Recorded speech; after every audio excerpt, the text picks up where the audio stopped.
49ers defense versus Raiders offense on one field. Then on the other field, they have 49ers offense versus Raiders defense. So first question I have for you, Sunil, and then we'll get into some more is, if you are there day one, where are your eyes glued? Are you glued on the 49ers offense versus the Raiders defense?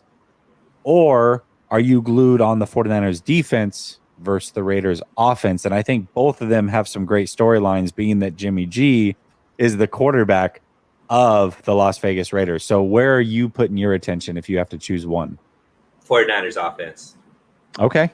All right. And the reason for that is, yeah. The reason for that is like, I want to see how this offensive line holds up against a pretty good pass rush, right? They have some pretty talented guys there in Chandler Jones and Max Crosby.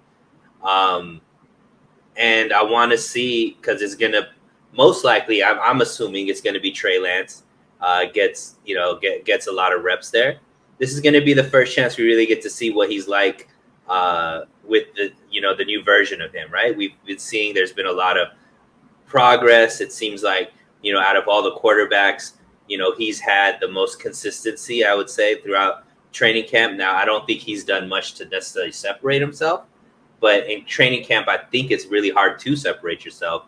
In preseason, though, you do have the opportunity to really show a lot of progress because you're playing against teams that don't know your plays and, aren't, drilling stuff with you and all that kind of stuff. So you really get to kind of see where you're at. And so to me, I think that's what I'm most looking forward to. I just have so much confidence in this defense that, to me, I don't really think, this defense is so comfortable playing against Jimmy. Like, I don't necessarily think that there's going to be that much that we learn other than, I think they're playing against one of the best receivers in the league in Devontae Adams. Obviously, he's been a problem for the 49ers in the past. So that would be interesting to see. But, there's more that I'm looking for on the offensive side than question marks I have on the defensive side.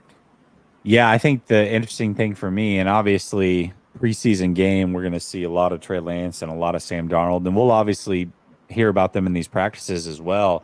Max Crosby, I'm curious to see what McKivitz looks like against him because Crosby will line up on that right side an awful lot. So I want to see what that looks like because that's a big test, and I think that's great for McKivitz. Even if he, quote-unquote, loses a lot of those reps in practice, I think it's a good thing just to get kind of a dog across from you, play in and play out. I think, well, first of all, Jimmy G, I don't know what he did today, but the prior two practices had thrown 7 interceptions. Yeah, but that's right on brand for training Jimmy G. No, for sure. It's funny because I've kind of been paying attention to Raider fans, and they don't seem concerned about it. But imagine if that was Trey Lance or Brock Purdy, the conversation that would come out of training camp here, right?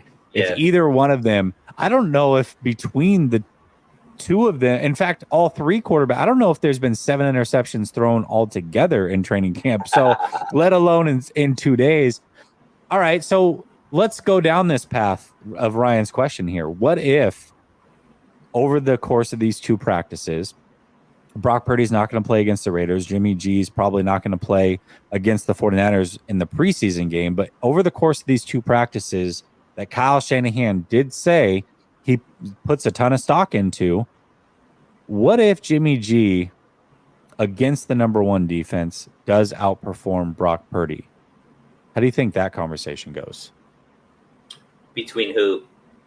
Just in general, like how do you think content creators cover it? How do you think the conversation with fans cover it? Like, what do you think? We know how content creators are going to cover it, right? The what are they called? Jimmy sexuals are going to be like, see, we know that, Kyle Shanahan doesn't know how to evaluate quarterbacks, and Jimmy G was the heart and soul of this team, and yada, yada, yada, yada, yada. And then there's going to be people that are going to be like, the anti-Jimmy guys are going to be like, it's just practice. We know that, Jimmy G is a system quarterback, and yeah, he might have looked good, but it's not like he's going to be able to do that for a whole season. I mean, it's just going to be a whole bunch of nothing. I don't think that But in reality, if Jimmy G outperforms Brock Purdy, I would be shocked. I would be shocked because here's the thing, and I don't want this to go into another tangent, but there's a lot of this narrative about Kyle Shanahan and quarterbacks. And we all know I'm a self-proclaimed Kyle Shanahan, right? I'm pro Shanahan. I'm a big Shanahan fan.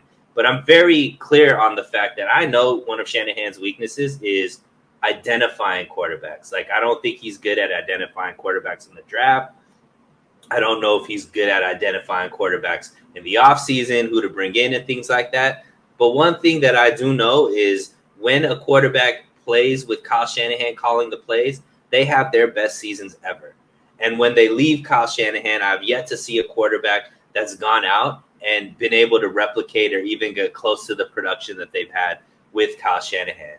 So for me, I don't think that changes with Jimmy G. I don't think that he's going to go there and with the Raiders, I don't think he's going to be put in the same type of situations that the 49ers were able to give him, be able to put him in.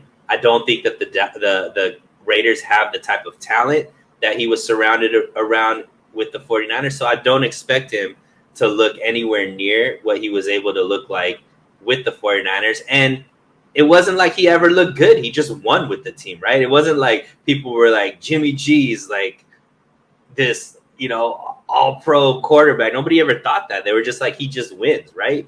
But some people thought it. Some people definitely thought it. But the way that the defining factor or their argument was his winning percentage, right? It wasn't based off of completion percentages and touchdowns versus interceptions and decision making and all that kind of stuff, right? So I don't see a path where that's possible for Jimmy to look better than Brock, other than Brock just falling off of a cliff because it's not like Brock's gonna. Here's the thing we got to get in our minds about as 49er fans. Brock Purdy isn't going to be this guy that's throwing the ball down the field 20, 30 yards, right? It's going to be the 10 yards down the middle, 10, 15 yards max. He's going to be making smart decisions, and, it's going to be quick release throws, get it to one of your playmakers in space so they could go make, get the yak and all that kind of stuff. And I think Brock Purdy plays that system extremely well. I think he does that like in his sleep, and so I think the debate about Brock Purdy is, can he take it to the next level of being that deep threat kind of quarterback? And I don't think that's in him. I don't think that's something that we're going to see from him, but I don't think necessarily that's something we're going to necessarily need in the regular season. The only time that becomes an issue, unfortunately for us, is, NFC championship games or Super Bowls, right? So,